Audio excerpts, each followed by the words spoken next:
সম্রাট এগুলো কিসের কলা?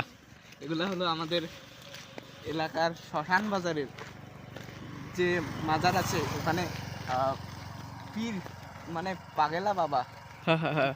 উনি আছে শুয়ে। তো এগুলো তোমার আনার কারণটা কি? এগুলো তুমি কি করতে চাও? এগুলো আমরা খাইতে চাই অনেকজন মিলে, কারণ তার মধ্যে আমরা আমরা এর আগেও অভিযোগ শুনেছিলাম যে তোমরা নাকি সেখান থেকে মোমবাতি নিয়ে এসেছিলে, তারপরে কলস নিয়ে এসেছিলে, এই কথা কি সত্য? হ্যাঁ, ওগুলার অভিজ্ঞতা আমাদের অনেক আগে থেকে। ওগুলা আমরা আনি কলসি দিয়ে আমরা খিচুড়ি রান্না করে খাই। কলা নিয়ে আমরা অনেক কিছু করবো। এখানে কলাটা রাখছে, ওরা নষ্ট করতেছে। এই যে 1 2 3 আসলে আসলে তোমরা এখানে মানে অপচয়টা যে হচ্ছে, অপচয় রোধ করতেছো তোমরা, আসলে মেইন কথা হচ্ছে এটাই। খেয়া অপচয় রোধ করতেছি। ঠিক।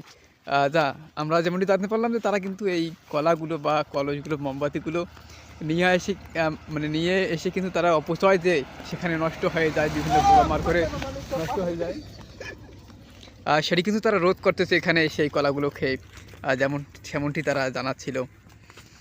সেই কলাগুলো আমাদেরকে খেয়ে একটু রিভিউ দিচ্ছে যে কীরকম কলার টেস্টটা কীরকম। দারুণ।